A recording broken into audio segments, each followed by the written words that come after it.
2025 बिहार विधानसभा चुनाव को लेकर असदुद्दीन ओवैसी ने आज किशनगंज से चुनावी बिगुल फूंक दिया है और दरअसल वो वक्फ कानून को लेकर यहाँ पर एक जलसे में शामिल होने के लिए आए थे और हमारे साथ बात करने के लिए खुद ओवैसी साहब मौजूद हैं। ओवैसी साहब, क्योंकि बिहार में इस साल चुनाव भी होने हैं 6 महीने के अंदर में, आप आज यहाँ पे चुनावी बिगुल आपने फूंका है। क्या लगता है ये वक्फ को लेकर जो नया कानून बना है उसके बाद बिहार जो है वो पहला टेस्ट होने वाला है सभी राजनीतिक दलों का इसको लेकर? नहीं, सिर्फ एक ही कानून टेस्ट नहीं होगा, बोले कई चीजें हैं। मिस गवर्नेंस है और यहाँ पर करप्शन है, सीमांचल की नाइंसाफी है, तो ये सब चीजें मुद्दे रहेंगे। क्या लेकिन लगता है, क्योंकि वक्फ एक बहुत ज्वलंत मुद्दा रहा है देश में भी, बिहार में खासकर मुस्लिम आबादी भी यहाँ बहुत ज़्यादा है सीमांचल क्षेत्र में, तो नीतीश कुमार, चिराग पासवान जैसे पार्टियों ने जो उसका समर्थन किया है, तो आपको लगता है कि ये सब एक मुद्दा बड़ा हो रहा है? नहीं, अगर नीतीश कुमार, चिराग पासवान, कुशवाहा, चंद्रबाबू नायडू और कुमारस्वामी और अजीत पवार के एमपी सपोर्ट नहीं करते तो ये कानून बनता ही नहीं। तो इन्हीं की सपोर्ट से, इनके वोट डालने से इस तरह के कॉन्स्टिट्यूशनल कानून बना है जिससे वक्फ बोर्ड को, मुसलमानों को नुकसान पहुंचाने की कोशिश हो रही है। इसका क्या आपको लगता है कोई चुनावी असर देखने को मिलेगा इन पार्टियों पर? देखेंगे हम। पूरे इंडिया में ये कानून नाफिज बनाया गया है, तो एक पूरे पैन इंडिया में जाहिर है मुसलमानों को तो अपोज करना ही है और all India Muslim personal law board के तहत हम लोग प्रोटेस्ट कर रहे हैं। तो देखेंगे क्या होता है। पॉलिटिकली इसका जवाब देना भी बहुत जल्दी हो जाएगा। नीतीश कुमार जो अपने आप को एक सेक्युलर नेता के रूप में प्रोजेक्ट कर रहे थे इतने सालों से, इस बिल का समर्थन करने का लगता है मुस्लिम समाज में भी इसको लेकर नाराजगी कुछ ज्यादा है? नीतीश कुमार को मैं शुरू से कह रहा हूं कि वो, आप मेरे स्पीचेस उठाकर देख लीजिए। 2015 में मैंने कहा था कि छोड़ के जाएंगे, उसके बाद भी मैंने कहा था। तो नीतीश कुमार का कोई सेकुलरिज्म पे क्रेडिबिलिटी नहीं रहा है। 2002 में वो रेलवे मिनिस्टर थे, इतना बड़ा जेनोसाइड हुआ गुजरात में, तब भी वो बीजेपी के साथ थे। तो इन पे भरोसा करना तो सवाल ही पैदा न था। जनता इस बार, मतलब आपको लगता है कि जनता क्या करेगी ये तो वक्त पे पता चलेगा। नीतीश कुमार जो ट्रैक रिकॉर्ड रहा है वो कभी सेकुलरिज्म की पाबंद, सेकुलरिज्म को मजबूत करना, सेकुलर ताकतों को मजबूत करना है, कभी उनका प्लान रहा ही नहीं। क्योंकि आप सीमांचल में आज हैं, तो आरजेडी आपको लगता है क्या कि इस कानून को लेकर जो है उसका फायदा लालू तेजस्वी को हो सकता है? क्योंकि मुसलमान बहुत एग्रेसिव नजर आ रहा है नीतीश कुमार के खिलाफ, इस बिल को समर्थन करने किया है उन्होंने, तो आरजेडी को इसका फायदा होगा? नहीं, ये अब देखिए, ये बात अब नहीं रही कि इनसे नाराज हुए तो उधर चले जाएंगे। आज एमआईएम के रूप में एक वायबल, स्ट्रॉन्ग पॉलिटिकल अल्टरनेटिव मौजूद है, तो एमआईएम पार्टी उस वैक्यूम को फिल करेगी। कल तक कोई हालत मजबूरी में राजद कोर्ट देता था, तो अब वो नहीं रहेगा, क्योंकि अगर आज बीजेपी सत्ता में है तो उसकी बहुत बड़ी जिम्मेदारी राजद की भी है कि उन्होंने वोट लिया था कि हमको वोट दो, हम बीजेपी को रोकेंगे। तो आपने वोट तो ले लिया मुसलमानों का और बीजेपी को सर पे बिठा दिया यहाँ पर। तो ऐसा ही मत समझिए कि इनसे नाराज हो और चले जाएंगे, ऐसा नहीं है। बहुत शऊर आ चुका है और यकीनन मुझे यकीन है कि इस बार एमआईएम पार्टी के बहुत से हमारे कैंडिडेट्स को कामयाब होंगे। इन्होंने 4 को खरीदा, इंशाल्लाह 24 आएंगे अब के बाद। इसको लेकर आज अपनी रैली में बहुत ज़्यादा थोड़ा सा नाराज भी नजर आ रहे थे, जिस तरीके से आरजेडी ने आपके 4 विधायकों को तोड़ लिया था पिछले साल चुनाव के ठीक कुछ ही दिन के बाद में। तो क्या लगता है कि इस बार क्या होने वाला है? आप लोग क्या पिछले बार की तरह ही सीटें लड़ेंगे, ज़्यादा लड़ेंगे, क्या करना है? नहीं, लड़ेंगे, हम अच्छी सीट पर लड़ेंगे। अच्छे हमारे अख्तर उल इमान साहब की लीडरशिप में संगठन बहुत मजबूत हुआ है, काम चल रहा है। तो जाहिर है हम लोग काफ़ी सीटों पर इलेक्शन लड़ेंगे और हमको उम्मीद है कि बड़ी तादाद में हमारे कैंडिडेट्स एमएलए बनेंगे। और जिस पार्टी ने हमारे 4 एमएलएस को ख़रीदा है उनको भी एक मौसर जवाब मिलेगा, क्योंकि इन्होंने हमको नुकसान नहीं पहुंचाया, उन्होंने सीमांचल की उस गयूर जनता के पीठ में खंजर घोंपा है और उनको उसका जवाब मिलेगा। तो लेकिन ये एक चीज़ ये बताइए, कितने सीटों पर आपने कुछ सोचा है? 30, 40, 50 कितने में लड़ सकते? नहीं, अब इतने नंबर तो बोलना बहुत जल्दी होगा। नहीं, नंबर एग्जैक्टली अख्तर उल इमान साहब वो इलेक्शन आपसे पहले बताएंगे, मगर हम लड़ेंगे, अच्छे सीट पर लड़ेंगे। पिछले बार से ज्यादा लड़ेंगे जरूर। पिछले बार तो हम अलायंस में थे, तो अलायंस में रहने की बुनियाद पर हमको 19 सीटें मिली थी। तो अब हम देखते हैं, अभी तो देखेंगे, जल्दी होगा नंबर देना, और हमारी तैयारी ज़्यादा 10 सीट लड़ने की है। इस बार भी किसी के साथ गठबंधन हो सकता है? देखिए क्या होता है, आगे जाके पता चलेगा। नीतीश कुमार, क्या लगता है कि उनके नाम पर चुनाव तो लड़ा जा रहा है, एनडीए लड़ रहा है, लेकिन क्या बीजेपी उनको मुख्यमंत्री बनाएगी? इसको लेकर बड़ा एक बिहार में भी, देश में चर्चा चलती रहती है कि कहीं नीतीश के साथ भी वो ना हो जो महाराष्ट्र में हो गया था। वैसे क्या सोचते हैं इसके बारे में? नहीं, मेरी सोच सिर्फ यही है कि मैं किस तरह अपने पार्टी कैंडिडेट्स को कामयाब करूं। हमारे लिए पहली प्रायोरिटी ये होगी। अब उसके बाद देखते हैं। ये नीतीश कुमार हमारे लिए प्रायोरिटी नहीं। नीतीश कुमार, राजद को, बीजेपी को हराना ही हमारे लिए प्रायोरिटी है। बी टीम का तमगा हमेशा आपको लगता है, फिर बोलेंगे कि आरजेडी बोलेगी कि आप तो आ गए हैं, अब आप बिहार। कोई बात नहीं, बोला जाए ना, हमको क्या फर्क पड़ेगा? कोई फर्क नहीं पड़ता। आप हमारे एमएलए को 4 को खरीद लिए, तो आप कौन सा काम किए? 4 को आपने खरीद लिया तो उन्होंने क्या किया सीमांचल में? कौन सा डेवलपमेंट का काम करवाए? कौन सी नाइंसाफी को रोका आपने? कौन सा प्रोटेस्ट किया आपने? जब सैलाब आया तो कहाँ नजर आए आप? तो हमको कोई फर्क नहीं पड़ता। तेजस्वी को एक पोटेंशियल सीएम कैंडिडेट या सीएम के रूप में आप देखते हैं क्या? नहीं देखता हूँ। किन कारणों से? कई कारण हैं। वो गया जमाना के कोई बाप का बेटा आ जाएगा तो वही बाप की तरह होगा। वो गया जमाना, भारत बदल चुका है, हम इसको बात को मानते नहीं। और भाई वो क्यों लीडरशिप करेंगे हमारी? अख्तर उल इमान करेंगे लीडरशिप, हमारे तौसीफ आलम साहब लीडरशिप करेंगे। हम कब तक सेकेंडरी और रोल अदा करेंगे?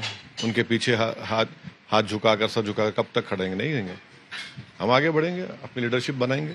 परिवारवाद को लेकर आप भी मतलब नाराज दिख रहे हैं? नहीं, आपने कहा कि भाई उनकी किस बुनियाद पर आप ये कह रहे हैं मुझे नहीं मालूम, और आपका राइट है, आप जर्नलिस्ट है। मेरा मानना ये है सीएम पोटेंशियल नहीं है उनके अंदर। मैं नहीं मानता ना, मैं नहीं मानता उस बात को, मैं नहीं मानता उस बात को। जरूरी नहीं है कोई मानो, मैं नहीं मानता उस बात को। आपने पिछले मर्तबा क्या किया? आपने कैसा हुआ फिर? पिछली बार तो एमआईएम ने ही बहुत बड़ी भूमिका निभाई थी कि तेजस्वी सीएम बनने से चूक गए थे। कई सारे उनके आरजेडी के आप कैंडिडेट को आप ही लोगों ने हरा दिया था। ये तेजस्वी को ये बात काफी चुभती है। ऐसा है ना, अगर कोई मैथमेटिक्स नहीं जानता है, प्रॉब्लम ये है कि जो पढ़ा लिखा होता है और जो पढ़ा लिखा नहीं होता है, बाद लोग नहीं पढ़कर भी कॉमन सेंस होता है, तो ये बेचारे दोनों से महरूम हैं। 19 सीट हम लड़े, 5 हम जीते, 9 पे आप जीते हमारे खिलाफ, ये जो राजद ने। 6 पर बीजेपी जीती, और जब जीती भी है तो हमारे इतने वोट नहीं थे कि उनको हरा सके, इनको हरा सके। तो अब किसी के इग्नोरेंस का तो इलाज मेरे पास नहीं है ना। मैथमेटिक्स है, आप देख लीजिए, रिजल्ट है सामने। तो ये, और हम कोई ठेका लेके थोड़ी बैठे हैं कि आपको हमारे कंधे पे बिठा के हम दूल्हा बनाएंगे। बहुत हो गया ना, कितने साल करेंगे? हमको अपनी लीडरशिप बनाना है। सीमांचल की लड़ाई हम लड़ रहे हैं, तो वो करेंगे हम। आपके नाम से बड़ी बेचैनी हो जाती है, लेकिन लालू और तेजस्वी क्या करना है? बेचैनी हो जाए तो हम क्या करें? उसका कोई मेडिकल शॉप पे जाके दवा पूछ लें का 100 दिनों की बेचने की दवा क्या? हमारे पास तो दवा थोड़ी है। हम क्या करेंगे? हम तो अपनी जो भी बात है ईमानदारी से, सच्चाई से हम लोग सामने रखते हैं। यही कहते हैं जहाँ वैसे चुनाव लड़ते हैं और प्रत्याशी खड़ा करते हैं, वहाँ बीजेपी को भी फायदा पहुंचा। हरियाणा हम लड़े, महाराष्ट्र हमारी वजह से जीत गए, 240 पे बीजेपी आई हमारी वजह से। ऐसा है ना कि ये गुरूर छोड़िए आप।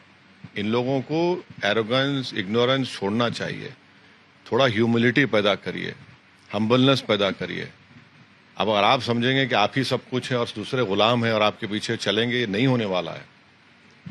होते कौन है भाई आप इस तरह हमको बात करने वाले? हम अपनी पार्टी चला रहे हैं, अपनी पार्टी के लोग मेहनत कर रहे हैं, और अख्तर उल इमान का बहैसियत एक सिंगल एमएलए जो बिहार विधानसभा में जो उनका परफॉर्मेंस रहा है वो सबके सामने है। तो ये हम पे इल्ज़ाम लगाना, तो ये कोई हमको असर नहीं पड़ेगा, मगर इनके लिए महंगा पड़ेगा। और महंगा पड़ेगा, इस बार महंगा पड़ेगा। इल्ज़ाम लगाएंगे तो हम खामोश थोड़ी बैठेंगे। आप हमारे 4 एमएलए खरीदे, क्या कौन सा काम किया बताइए? आप सारी भारत में ढंडोरा पीटते हैं कि महाराष्ट्र में शिवसेना टूट गई, जमहूरियत बर्बाद हो गई। कर्नाटका में बीजेपी ने कांग्रेस तोड़ा तो आपने वो इल्ज़ाम लगाया, मध्य प्रदेश में बीजेपी ने कांग्रेस के मिल्स खरीद लिया। जब आप हमसे करते हैं तो बड़ा पुण्यों का काम है, हाँ, नेक काम है, और जब आपसे होता है तो आसमान सर पर उठा लेते हैं। ये तो हो नहीं सकता ना। तो यही हम बता रहे हैं, ये इनकी हिपोक्रेसी है। ये कभी भी नहीं देख सकते कि एक वंचित समाज की एक पॉलिटिकल लीडरशिप उभरे, और वो समाज जिसको आप देख लीजिए हर एतबार से पिछड़ा है। आपने सर्वे किया, कास्ट सर्वे, वो रिपोर्ट कहाँ है? पब्लिक में है? वो लेकर आइए ना, पब्लिक डोमेन में बताइए रिपोर्ट को कि उसमें मुसलमानों से, दलितों से क्या वो मालूम हो जाएगा। आपने उठा कर रख लिया उसको। यही तो हम कह रहे हैं, ये इनका असली चेहरा है। बिहार की रिपोर्ट तो सामने आई थी, कहाँ है, किसके पास है? 2023 में ही रिलीज हुआ था। पब्लिकली अवेलेबल नहीं है वो, पब्लिकली अवेलेबल नहीं है, क्योंकि इनको वो रिपोर्ट इनको आईना दिखा रही थी। रिपोर्ट इनको बता रही थी कि आपकी आबादी 13%, 14% है, और नौकरियों में आपका कितना हिस्सा है, और जिसकी आबादी 18% है उनकी नौकरी में कितना हिस्सा है। ये बात है। लालू ने तो घोषणा कर दी है कि तेजस्वी मुख्यमंत्री बनेंगे। अरे बाप ही कर सकता है बेटे के लिए, जनता थोड़ी कर रही। बाप की मोहब्बत बेटे के लिए गालिब आ जाती है ना, परेशानी वो हो जाती है। अच्छा, वैसे अब थोड़ा पहलगाम को लेकर बात करें, बहुत चर्चा इसको लेकर चल रही है, बहुत बैलेंस्ड इस बार थोड़ा अप्रोच रहा है सभी विपक्षी दलों का। आपने भी काफी बैलेंस तरीके से सरकार के साथ। बैलेंस नहीं है, आप ये गलत बात कह रहे हैं। बैलेंस क्या है इसमें? देश के लिए बैलेंस करते हैं कोई चीज? देश के लिए क्यों बैलेंस करेंगे? जो हुआ, आतंकवादी हमला हुआ, उनको इसलिए मारा गया क्योंकि वो हिंदू थे। वो नहीं चाहते थे पाकिस्तान के टेररिस्ट के कश्मीर में ये नॉन मुस्लिम वहां पर आए टूरिस्ट बनकर। बैलेंस क्यों करेंगे इस बारे में? इसमें हम बैलेंस सियासत पॉलिटिक्स में नहीं करते। देश के मामले क्यों करें बैलेंस? दूसरे कर रहे हैं बैलेंस, हम क्यों करेंगे? मैं इसलिए कह रहा हूँ ना, क्योंकि कांग्रेस अपने आप को कह तो रही है कि हमारे से दूसरी पार्टी का मत पूछिए, वो अपना देखिए, आपके सांसद साथी हैं चरणजीत सिंह चन्नी, अब वो कहते हैं सर्जिकल स्ट्राइक हुआ कि नहीं, इसका सबूत क्या है, बम गिरे कि नहीं, सबूत क्या है? कल उन्होंने कहा। देखिए, चन्नी साहब मुझसे बेहतर और काबिल हैं, वो अपनी बात को रखेंगे। मैं उनका तो स्पोक्स पर्सन नहीं हूं ना। सरकार पे ऐसे सवाल खड़े, अगर मैं तो स्पोक्स पर्सन नहीं हूं चन्नी साहब का। मैं तो ये कह रहा हूं कि अब की बार मोदी सरकार को घर में घुस के बैठ जाना चाहिए। पब्लिकली मैं कह रहा हूं। यूके में? हाँ बिल्कुल, बल्कि हमारे पास बेहतरीन मौका था पिछले बार। वो जो जितने लॉन्चिंग पैड्स थे हम उस पर कब्जा कर लेते, और पार्लियामेंट का रेजोल्यूशन है कि पीओके भारत का हिस्सा है। तो ये टेररिज्म को सख्ती से इसको रोकना चाहिए, खत्म करना चाहिए, वरना तो ये लोग ऐसे ही आकर खून की होली खेलते रहेंगे। तो ये वक्त आ गया, आपको लगता है पीओके पर अब अपना मतलब तिरंगा लहराए, इस तरीके से आपने बात? ये सरकार तय करेगी। देखिए, आपको लगता है वक्त आया है कि सुनिए, देखिए, हम लोग बैठकर बात करेंगे, मगर क्या एक्शन लेना, क्या एक्शन नहीं लेना, वो सरकार को करना है।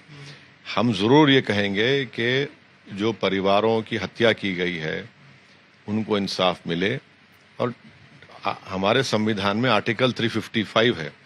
355 केंद्र सरकार पर ये जिम्मेदारी आयद करता है कि जब किसी प्रदेश में एक्सटर्नल हमला होता है तो उसको रोके। तो ये जिम्मेदारी सरकार की भी है। अभी तक जो एक्शन लिया है सरकार ने, जैसे सिंधु जल समझौता हुआ, या फिर आज ताज़ा एयर स्पेस बंद हुआ है, ताज़ा ये है कि इंपोर्ट भी है पाकिस्तान से पूरी तरीके से। बिल्कुल सही हुआ है। हम ऑल पार्टी मीटिंग में अगर आप वीडियो निकाल के देखेंगे तो हमने कहा था कि नेवल ब्लॉकेड हो, एयर ब्लॉकेड हो, और साइबर अटैक्स उनके ऊपर हो, और FATF की ग्रे लिस्ट में उनको डाला जाए ताकि वर्ल्ड बैंक और IMF से उनको लोन ना मिले, क्योंकि ये टेररिज्म के लिए ही पैसे इस्तेमाल करके ये टेरर एक्ट हुआ ना। तो FATF की ग्रे लिस्ट में लाना जरूरी है उनको। तो जो भी स्टेप्स भारत सरकार लेगी हम तो तायद करेंगे, मगर हम ये चाहते हैं कि इस बार ये आतंकवादी हमले, आतंकवाद और पाकिस्तान स्पॉन्सर्ड टेररिज्म रुके और ख़त्म हो। आसिम मुनीर को भी आज आप मैसेज दे रहे थे मंच से। वो बड़े इस्लाम की बात कर रहे थे कि ठेका लेके रखा क्या उन्होंने इस्लाम को? क्या यहाँ हमारे पास ऐसे बड़े बड़े उलमाए कराम हैं, मुफस्सिर हैं, मुहद्दिस हैं, क्या इस्लाम का ठेका लेके रखे? तुमने क्या किया वहाँ पर? इस्लाम के नाम पे तुमने महाजिर बना दिया, किसी को पठान बना दिया। तुमने किसी को शिया बना दिया, किसी को वो कर दिया, ये सब क्या, कौन सी जमहूरियत है तुम्हारे पास? हर एतबार से वो भाई आधा घंटा पीछे नहीं है, 30 साल पीछे हैं भारत से वो लोग, बिल्कुल। ये सब कुछ है ही नहीं, एक फेल्ड स्टेट है वो। एक आखिरी सवाल बिहार पे ही खत्म करेंगे क्योंकि आप बिहार में हैं। बस बिल्कुल बिल्कुल आखिरी होगा। तो क्या लगता है इस बार के चुनावी बिगुल आपने आज फूंक दिया है, क्या होने जा रहा है? क्या होने जा अभी तक तो ये है कि अख्तरुल ईमान साहब इंशाअल्लाह और तौसीफ आलम साहब इंशाअल्लाह ताला अपनी अपनी विधानसभा से जीतेंगे इंशाअल्लाह। जिन ताकतों ने 4 हमारे एमएलएस को भगाया है, इंशाअल्लाह जनता उनको भगाएगी और 24 हमारे कामयाब होंगे और बीजेपी को रोकेंगे, नीतीश कुमार को रोकेंगे। ये एक स्पेस है यहाँ पर इस तरह की पॉलिटिक्स करने की, हम करेंगे। आरजेडी को भी जवाब देंगे? बिल्कुल देंगे, क्यों नहीं देंगे। खर्जा क्यों बाकी रखेंगे, क्यों खर्जा बाकी रखेंगे? देखिए खर्जा मेरा नहीं है, सीमांचल की जनता पे खर्जा है ये।